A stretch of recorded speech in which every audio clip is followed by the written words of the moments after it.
ಎಲ್ಲರಿಗೂ ನಮಸ್ಕಾರ. ನನ್ನ ಹೆಸರು ಪುಷ್ಪಾ ಎಂ. ನಾನು ಶ್ರೀ ಕಲೇಶ್ವರ ಸಂಯುಕ್ತ ಪದವಿ ಪೂರ್ವ ಕಾಲೇಜು ಪ್ರೌಢಶಾಲಾ ವಿಭಾಗ ಸಿಂಧಗಿರಿ ಇಲ್ಲಿ ಗಣಿತ ಶಿಕ್ಷಕಿಯಾಗಿ ಕಾರ್ಯನಿರ್ವಹಿಸ್ತಾ ಇದ್ದೀನಿ. ನೋಡಿ ಮಕ್ಕಳೇ, ನಾವು ನಿನ್ನೆ ತರಗತಿಯಲ್ಲಿ ತಿಳ್ಕೊಂಡಿದ್ವಿ ತ್ರಿಭುಜಗಳು ಅಂತಕ್ಕಂಥ ಪಾಠದಲ್ಲಿ ತೇಲ್ಸ್ನ ಪ್ರಮೇಯ ಹಾಗೂ ತೇಲ್ಸ್ ಪ್ರಮೇಯದ ಉಪಪ್ರಮೇಯದ ನಿರೂಪಣೆಯನ್ನು ತಿಳ್ಕೊಂಡು ಹಾಗೆಯೇ ಅದರ ಸಾಧನೆ ಹೇಗೆ ಬರುತ್ತೆ ಅಂತಕ್ಕಂಥದ್ದನ್ನ ನೋಡಿದ್ವಿ ನಾವು. ಹಾಗಾದ್ರೆ ಇವತ್ತಿನ ತರಗತಿಯಲ್ಲಿ ಮಕ್ಕಳೇ ನಾವು ಆ ಪ್ರಮೇಯಗಳ ಆಧಾರಿತವಾದಂತಹ ಕೆಲವೊಂದು ಲೆಕ್ಕಗಳನ್ನ ಬಿಡಿಸ್ತಾ ಹೋಗೋಣಪ್ಪ. ಅದರಲ್ಲಿ ಮೊದಲಿಗೆ ಒಂದು ಉದಾಹರಣೆ ಲೆಕ್ಕವನ್ನ ತಗೊಂಡಿದ್ದೀನಿ ಮಕ್ಕಳೇ. ನನಗೆ ಏನಿದೆ, ತ್ರಿಭುಜ ಎಬಿಸಿಯ ಎಬಿ ಮತ್ತು ಎಸಿ ಬಾಹುಗಳನ್ನು ಕ್ರಮವಾಗಿ ಡಿ ಮತ್ತು ಇ ಬಿಂದುಗಳಲ್ಲಿ ಛೇದಿಸುವ ರೇಖೆಯು ಬಿಸಿಗೆ ಸಮಾಂತರವಾಗಿದ್ದರೆ AD divided by DB is equal to AE divided by AC ಎಂದು ಸಾಧಿಸಿ ಅಂತ ಕೇಳಿದ್ದಾರೆ. ಅರ್ಥ ಮಾಡ್ಕೊಳ್ಳಿ, ಇನ್ನೊಂದ್ಸಲ ಹೇಳ್ತೀನಿ ನೋಡಿ. ತ್ರಿಭುಜ ಎಬಿಸಿಯ ಎಬಿ ಮತ್ತು ಎಸಿ ಬಾಹುಗಳನ್ನು ಕ್ರಮವಾಗಿ ಡಿ ಮತ್ತು ಇ ಬಿಂದುಗಳಲ್ಲಿ ಛೇದಿಸುವ ರೇಖೆಯು ಬಿಸಿಗೆ ಸಮಾಂತರವಾಗಿದ್ದರೆ ಏನಂತ ಸಾಧಿಸಿ ಅಂತ ಕೇಳ್ತಾ ಇದ್ದಾರೆ ಅವರು. AD divided by DB is equal to AE divided by AC ಎಂದು ಸಾಧಿಸಿ ಅಂತ ಹೇಳಿದ್ದಾರೆ. ಸೊ ಇದಕ್ಕೆ ಪರಿಹಾರವನ್ನು ನೋಡ್ತಾ ಹೋಗೋಣ ಮಕ್ಕಳೇ. ನಾವು ಇವಾಗ ನೋಡಿ, ಒಂದು ತ್ರಿಭುಜವನ್ನು ಬರ್ತಿದ್ದೀನಪ್ಪ. ತ್ರಿಭುಜ ಎ ಬಿ ಸಿ ಅಂತಕ್ಕಂಥ ಒಂದು ತ್ರಿಭುಜ ಇದೆ ಇಲ್ಲಿ ನಮಗೆ. ಈ ಡಿ ಇ ಅಂತಕ್ಕಂಥ ಒಂದು ಬಾಹು ಒಂದು ರೇಖೆಯನ್ನ ಎಳೆದಿದ್ದೀವಿ. ಆ ರೇಖೆ ಏನಿದೆ ಅದು ಬಿ ಸಿಗೆ ಏನಾಗಿದೆ, ಸಮಾಂತರವಾಗಿದೆ. ಡಿ ಇ ಅಂತಕ್ಕಂತಹ ರೇಖೆ ಬಿ ಸಿಗೆ ಸಮಾಂತರವಾಗಿದೆ. ಹಾಗೆಯೇ ಇನ್ನೊಂದು ಗಮನಿಸಬೇಕು ನೀವು, ಇಲ್ಲಿ ಎ ಬಿಯನ್ನ ಡಿ ಬಿಂದುವಿನಲ್ಲಿ ಛೇದಿಸಿದೆ, ಹಾಗೆಯೇ ಎ ಸಿಯನ್ನ ಈ ಬಿಂದುವಿನಲ್ಲಿ ಛೇದಿಸಿದೆ ಅಂತ ಹೇಳ್ತೀವಿ. ಸೊ ಹಾಗಾದ್ರೆ ಈ ಕಡೆ ಲೆಕ್ಕಕ್ಕೆ ಬರೋಣಪ್ಪ. ನೋಡ್ಕೊಳ್ಳಿ, ಈ ಕಡೆ ಡಿ ಸಮಾಂತರ ಬಿ ಸಿ ಅಂತ ಹೇಳ್ತೀವಿ. ಡಿ ಅಂತಕ್ಕಂಥ ರೇಖೆ ಏನಿದೆ ಅದು ಬಿ ಸಿಗೆ ಸಮಾಂತರವಾಗಿದೆ. ಹಾಗೆ ಆದ್ದರಿಂದ A D divided by D B is equal to A E divided by E C. A D divided by D B is equal to A E divided by E C. ಅಂದ್ರೆ ಯಾವುದಿದು ತೇಲ್ಸ್ನ ಪ್ರಮೇಯ ಅಥವಾ ಮೂಲ ಸಮಾನುಪಾತತೆಯ ಪ್ರಮೇಯದ ಪ್ರಕಾರ ನಾವಿದನ್ನ ಬರೀಬಹುದು. ಏನಿರುತ್ತೆ ತೇಲ್ಸ್ನ ಪ್ರಮೇಯ? ಒಂದು ಬಾಹುವಿಗೆ ಸಮಾನಾಂತರವಾಗಿ ಒಂದು ತ್ರಿಭುಜದ ಯಾವುದಾದ್ರೂ ಒಂದು ತ್ರಿಭುಜದಲ್ಲಿ ಒಂದು ಬಾಹುವಿಗೆ ಸಮಾಂತರವಾಗಿ ಎಳೆದ ರೇಖೆಯು ಉಳಿದೆರಡು ಬಾಹುಗಳನ್ನು ಸಮಾನುಪಾತದಲ್ಲಿ ವಿಭಾಗಿಸುತ್ತದೆ ಅಂತ ಹೇಳುತ್ತೆ. ಅದ್ರ ಪ್ರಕಾರವಾಗಿ ಬರೆದ್ರೆ ನಮಗೆ ಏನು ಇಕ್ವೇಷನ್ ಸಿಗುತ್ತೆ ಅಂತ ಹೇಳಿದ್ರೆ A D divided by D B is equal to A E divided by E C ಅಂತಕ್ಕಂಥದ್ದು ಸಿಗುತ್ತೆ. ಹಾಗೆ ಇದನ್ನೇ ನಾನೇನು ಮಾಡ್ತೀನಪ್ಪ ಇಲ್ಲಿ ಅಂತ ಹೇಳಿದ್ರೆ ವ್ಯುತ್ಕ್ರಮಗೊಳಿಸಿ ಬರೆಯೋದಪ್ಪ. ವ್ಯುತ್ಕ್ರಮಗೊಳಿಸೋದು ಅಂತಂದ್ರೆ ಏನು ನಮಗೆ ಅಂದ್ರೆ ಅಂಶದಲ್ಲಿರೋದನ್ನ ಛೇದಕ್ಕೆ ಬರೆಯೋದು, ಹಾಗೆ ಛೇದದಲ್ಲಿದ್ದದನ್ನ ಅಂಶಕ್ಕೆ ಬರೆಯೋದು. ಸೊ ನೋಡಿ, A D divided by D B ಇದೆ, ಅದನ್ನು ನಾವು ವ್ಯುತ್ಕ್ರಮಗೊಳಿಸಿದಾಗ ಏನಂತ ಬರೀಬಹುದು? D B divided by A D ಅಂತ ಬರೀಬಹುದು. ಹಾಗೆ A E by E C ಇದೆ, ಇದನ್ನ ವ್ಯುತ್ಕ್ರಮಗೊಳಿಸಿದಾಗ E C divided by A E ಅಂತ ಬರೀಬಹುದು. ಈ ವ್ಯುತ್ಕ್ರಮಗೊಳಿಸಿ ಆದ್ಮೇಲೆ ನಾವು ಏನ್ ಮಾಡ್ಬೇಕಪ್ಪ ಅಂತ ಹೇಳಿದ್ರೆ ಎರಡೂ ಕಡೆ ಒಂದನ್ನ ಸೇರಿಸಬೇಕು ಮಕ್ಕಳೇ. ನಾನು ಅರ್ಥ ಮಾಡ್ಕೊಳ್ಳಿ, ಎರಡೂ ಕಡೆ ನಾನು ಏನ್ ಮಾಡ್ತಾ ಇದ್ದೀನಿ, ಒಂದನ್ನ ಆಡ್ ಮಾಡ್ತಾ ಇದ್ದೀನಿ. ಇದಕ್ಕೆ ಏನಾಗುತ್ತೆ, D B by A D plus 1 is equal to E C by A E plus 1 ಅಂತಕ್ಕಂಥದ್ದು ಸಿಗುತ್ತೆ. ಹಾಗಾದ್ರೆ ಈ ಎ ಡಿ ಮತ್ತೆ ಇಲ್ಲಿ ಏನಿಲ್ಲ ಕ್ಷೇತ್ರದಲ್ಲಿ ಒಂದಿರುತ್ತೆ. ಆ ಎ ಡಿ ಮತ್ತೆ ಒಂದಕ್ಕೆ ಲಾಸ್ಟ್ ತಗೊಂಡು ನಮಗೆ ಎ ಡಿನೇ ಬರುತ್ತೆ. D B plus A D ಅಂತಂದ್ರೆ ಅಲ್ಲಿ ಸೇರಿಸಿದ್ರೆ ನಮ್ಗೆ ಏನು ಸಿಗುತ್ತಪ್ಪ, ಎ ಬಿ ಅಂತಕ್ಕಂಥದ್ದು ಬರುತ್ತೆ. ಹಾಗೇನೆ ಇಲ್ಲೂ ಅಷ್ಟೇ E C plus A E C plus A is equal to A C ಅಂತ ಬರೀಬಹುದು ನಾವು. ಸೊ ಹಾಗಾಗಿ A C divided by A E ಅಂತ ಬರೀತೀವಿ. ಆ ನಂತರ ಏನ್ ಮಾಡ್ಬೇಕಪ್ಪ ನಾವು ಅಂತ ಹೇಳಿದ್ರೆ, ಈಗ ನಮ್ಗೆ ಸಿಕ್ಕಿರ್ತಕ್ಕಂತಹ ಈ ಭಿನ್ನರಾಶಿಗಳೇನಿದ್ದಾವೆ ಇವನ್ನ ವ್ಯುತ್ಕ್ರಮಗೊಳಿಸೋದು ಅಂತ ಹೇಳ್ತೀವಿ. ಸೊ ಇವನ್ನ ವ್ಯುತ್ಕ್ರಮಗೊಳಿಸಿದಾಗ ಏನ್ ಸಿಗುತ್ತೆ ನಮ್ಗೆ, A B by A D ಅನ್ನ ವ್ಯುತ್ಕ್ರಮಗೊಳಿಸಿದಾಗ ಏನ್ ಬರುತ್ತೆ ನಮ್ಗೆ, A D divided by A B ಅಂತ ಬರುತ್ತೆ. Is equal to A C by A ವ್ಯುತ್ಕ್ರಮಗೊಳಿಸಿದ್ರೆ A E by A C ಅಂತಕ್ಕಂಥದ್ದು ಸಿಗುತ್ತೆ. ಅಂದ್ರೆ ಅವ್ರು ನಮ್ಗೆ ಏನನ್ನ ಸಾಧಿಸಿ ಅಂತ ಹೇಳಿದಿರೋ ಅದನ್ನು ನಾವಿಲ್ಲಿ ಸಾಧಿಸಿ ತೋರಿಸಿದ್ದೀವಿ.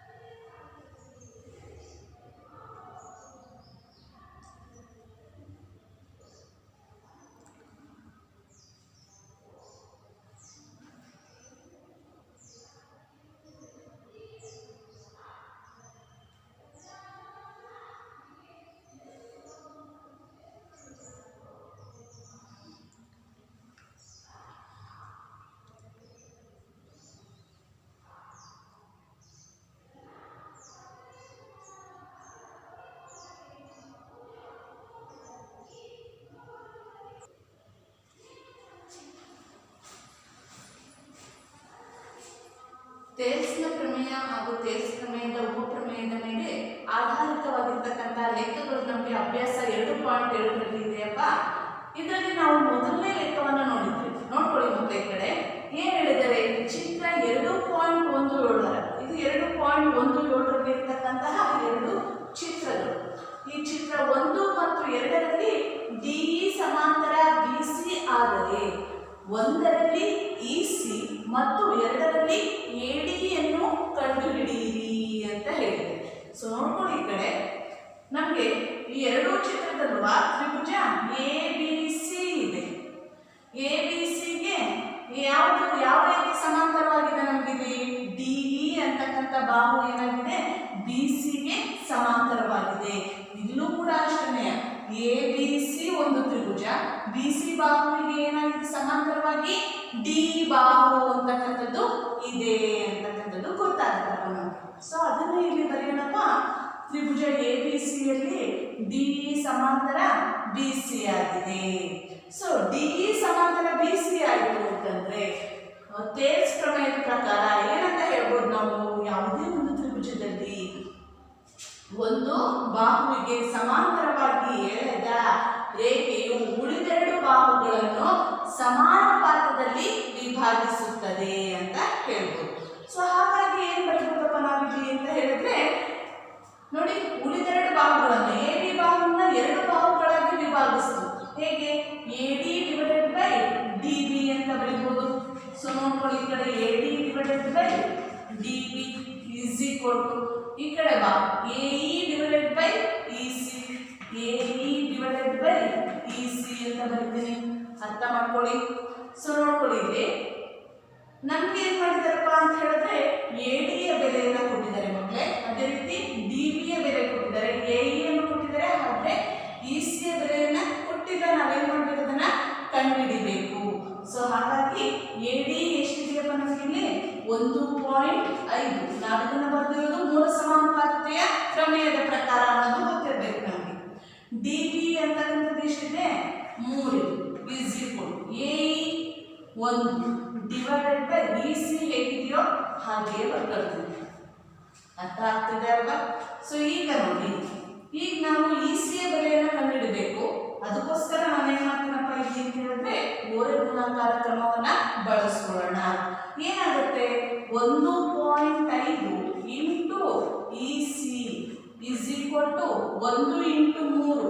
1 ಇಂಟು 3 ಅಂತಂದ್ರೆ 3 ಬರುತ್ತೆ, ನಮಗೆ ಗೊತ್ತಿದೆ. ಸೊ ನೆಕ್ಸ್ಟ್ ಏನಾಗುತ್ತೆ ಇಸಿಯ ಬೆಲೆಯನ್ನ ಕಂಡುಹಿಡಬೇಕು. EC is equal to 3 divided by ಎಷ್ಟಪ್ಪ 1.5. ಸೊ ಅಂದ್ರೆ ನಾವು ಏನ್ ಮಾಡಬೇಕು, ಇಸಿ ಬೆಲೆಯನ್ನು ಪಡಿಬೇಕು ಅಂತಂದ್ರೆ 3ನ್ನ 1.5ರಿಂದ ಭಾಗಿಸ್ಬೇಕು.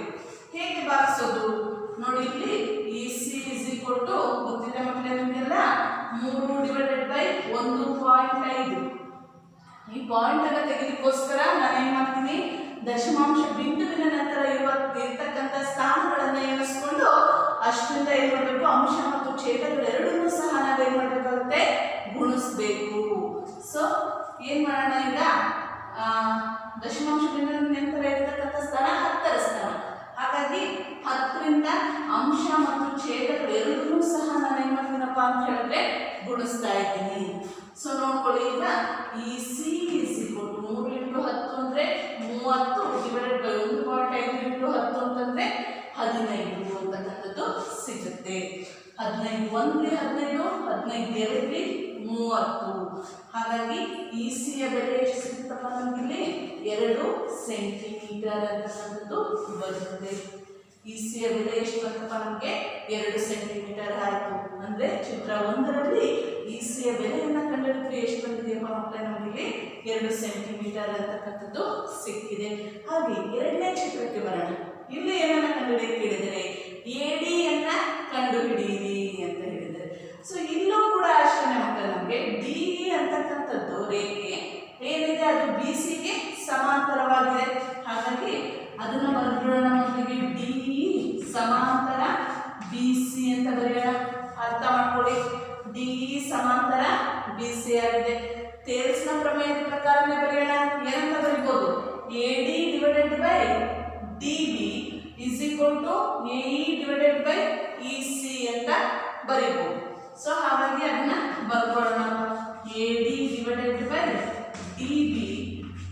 Equal to A E divided by D C ಅಂತಕ್ಕಂಥದ್ದು ಸಿಗುತ್ತೆ ನಮಗೆ. ಸೊ ಎ ಡಿ ಯ ಬೆಲೆ ಇದೆಯಾ ಇಲ್ಲಿ ನಮಗೆ? ಇಲ್ಲ. ಹಾಗಾಗಿ ಹೇಗಿದೆಯೋ ಹಾಗೆ ಬರ್ಕೊಳ್ಳೋಣ. A D divided by D B ಅಳತೆಯನ್ನು ಕೊಟ್ಟಿದ್ದಾರಪ್ಪ, ಎಷ್ಟಿದೆ? 7.2 is equal to A E ಯ ಬೆಲೆ ಕೊಟ್ಟಿದ್ದಾರಾ? ಹೌದು. ಎ ಇ ಎಷ್ಟಿದೆ? 1.8 ಸೆಂಟಿಮೀಟರ್ ಇದೆ. ಸೊ ಹಾಗಾಗಿ 1.8 ಡಿವೈಡೆಡ್ ಬೈ ಇ ಸಿ ಅಳತೆ ಎಷ್ಟಿದೆ ನೋಡಿ? 5.4. ಸೊ ಅದನ್ನು ಕೂಡ ಹಾಕೋಣಪ್ಪ. ನೆಕ್ಸ್ಟ್ ಈಗ ನಾವೇನು ಮಾಡಬೇಕು ಅಂತ ಹೇಳಿದ್ರೆ ಓರೆ ಗುಣಾಕಾರವನ್ನ ಮಾಡ್ಕೋಬೇಕಾಗುತ್ತೆ. ಯಾಕೆ ಅಂತಂದ್ರೆ ನಾವಿಲ್ಲಿ ಎ ಡಿ ಯ ಬೆಲೆಯನ್ನ ಕಂಡುಹಿಡಿಬೇಕು. ಹಾಗಾಗಿ ಓರೆ ಗುಣಾಕಾರವನ್ನು ಮಾಡ್ಕೊಂಡ್ರೆ ಏನು ಬರುತ್ತೆ ನಮಗೆ? A D into 5.4 is equal to 7.2 into 1.8. 7.2 into 1.8. So ಈಗ A D is equal to ಏನು ಬರುತ್ತೆ? 7.2 ಇಂಟು 1.8 ಡಿವೈಡೆಡ್ ಬೈ 5.4. ಅರ್ಥ ಮಾಡ್ಕೊಳ್ಳಿ. Next A D is equal to ಏನು ಬರುತ್ತಪ್ಪ ನಮಗೆ? 7.2 ಇಂಟು 1.8 ಡಿವೈಡೆಡ್ ಬೈ 5.4 ಇದೆ. ಸೊ ನೋಡಿ ಮಕ್ಕಳೇ, ಇಲ್ಲಿ ನಾವು ಏನು ಮಾಡಬೇಕು ಅಂತ ಹೇಳಿದ್ರೆ ಛೇದವನ್ನು ಮೊದಲಿಗೆ ಒಂದು ಪೂರ್ಣಾಂಕವನ್ನಾಗಿ ಮಾಡ್ಕೋಬೇಕು. ಹೇಗೆ? ನಮಗೆ ಗೊತ್ತಿದೆ ಪಾಯಿಂಟನ್ನು ತೆಗಿಬೇಕು ಮೊದಲಿಗೆ ನಾವು. ಸೊ ಪಾಯಿಂಟನ್ನು ತೆಗಿಬೇಕು ಅಂತಂದರೆ ಅದರ ಸ್ಥಾನವನ್ನು ಎಣಿಸ್ಕೋಬೇಕು. ಸ್ಥಾನ ಎಷ್ಟಿದೆ? ದಶಮಾಂಶ ಬಿಂದುವಿನ ನಂತರ ಅಂತ ನೋಡ್ಬಿಟ್ಟು ಆ ಸ್ಥಾನದಷ್ಟನ್ನು ನಾವು ಅದಕ್ಕೆ ಗುಣಿಸಿದ್ರೆ ಪಾಯಿಂಟ್ ಹೋಗುತ್ತೆ ಅಂತಕ್ಕಂಥದ್ದು ಗೊತ್ತಿದೆಯಲ್ಲ.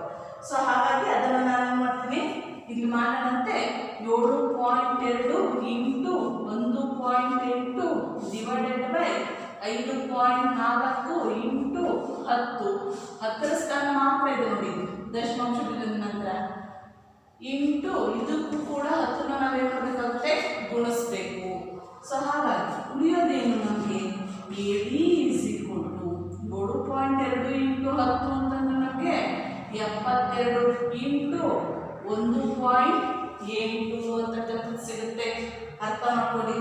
ಡಿವೈಡೆಡ್ ಬೈ 5.4 ಇಂಟು 10 ಅಂತಂದರೆ 54 ಅಂತಕ್ಕಂಥದ್ದು ಬರುತ್ತೆ. ಹಾಗಾಗಿ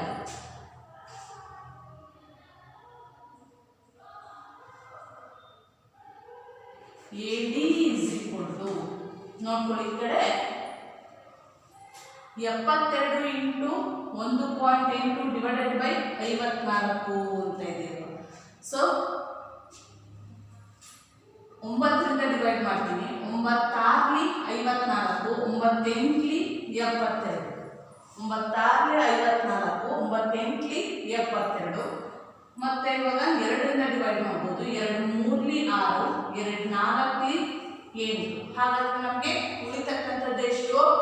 4 ಇಂಟು 1.8 ಡಿವೈಡೆಡ್ ಬೈ 3 ಅಂತಕ್ಕಂಥದ್ದು ಸಿಗುತ್ತೆ. ಅದೇ ರೀತಿಯಲ್ಲಿ A D is equal to 1.8 into 4 ಎಷ್ಟು? 1.8 ಇಂಟು 4ನ ಗುಣಿಸ್ಕೊಳ್ಳೋಣಪ್ಪ. 4 8 32 2 3 4 4 7 7.2 ಬರುತ್ತೆ. 7.2 ಡಿವೈಡೆಡ್ ಬೈ 3 ಅಂತಕ್ಕಂಥದ್ದು ಸಿಗುತ್ತಪ್ಪ ನಮಗೆ. ಸೊ ನೆಕ್ಸ್ಟ್ 3ರಿಂದ ಡಿವೈಡ್ ಮಾಡೋಣ. 3 1 3, 3 2ಲಿ 6, 1 ಉಳಿತು, 1.2 ಉಳಿತು. ಸೊ ಹಾಗಾಗಿ ಆ ಪಾಯಿಂಟನ್ನು ಇಲ್ಲಿ ತಂದಿಡೋಣ. 12 ಉಳಿತದೆ ನಮಗೆ. ಸೊ 3 4ಲಿ 12 ಅಂತಕ್ಕಂಥದ್ದು ಸಿಗುತ್ತೆ. ಹಾಗಾಗಿ ಎ ಡಿ ಯ ಬೆಲೆ ಎಷ್ಟು ಬಂತಪ್ಪ ನಮಗೆ ಅಂತ ಹೇಳಿದ್ರೆ 2.4 ಸೆಂಟಿಮೀಟರ್ ಅಂತಕ್ಕಂಥದ್ದು ಸಿಗುತ್ತೆ. ಸೊ ನಾವಿಲ್ಲಿ ಚಿತ್ರ 1ರಲ್ಲಿ ಇ ಸಿ ಯ ಬೆಲೆಯನ್ನು ಕಂಡುಹಿಡಿದ್ವಿ. ಎಷ್ಟು ಬಂತಪ್ಪ? ಅದು 2 ಸೆಂಟಿಮೀಟರ್ ಅಂತಕ್ಕಂಥದ್ದು ಸಿಕ್ಕಿದೆ. ಅದೇ ರೀತಿಯಾಗಿ ಚಿತ್ರ 2ರಲ್ಲಿ ಮಾಡಿದಾಗ ಎ ಡಿ ಯ ಬೆಲೆಯನ್ನು ಕೂಡ ಕಂಡುಹಿಡಿದಿದ್ವಿ. ಎಷ್ಟಿದೆ? ಅದು 2.4 ಸೆಂಟಿಮೀಟರ್ ಅಂತಕ್ಕಂಥದ್ದು ಸಿಕ್ಕಿದೆ.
ಒಂದನೇ ಲೆಕ್ಕವನ್ನು ಯಾವ ರೀತಿ ಮಾಡೋದು ಅಂತಕ್ಕಂಥದ್ದನ್ನು ನೋಡಿದ್ವಿ. ಹಾಗಾದರೆ ಮುಂದಿನ ತರಗತಿಯಲ್ಲಿ ಇದರಲ್ಲಿ ಇನ್ನೂ ತುಂಬ ಲೆಕ್ಕಗಳಿದ್ದಾವೆ. ನೀವು ಬಿಡಿಸ್ಲಿಕ್ಕೆ ಪ್ರಯತ್ನ ಮಾಡಿ. ಇಲ್ಲ ಅದನ್ನು ಮುಂದಿನ ತರಗತಿಯಲ್ಲಿ ನಾವು ನೋಡ್ತಾ ಹೋಗೋಣ.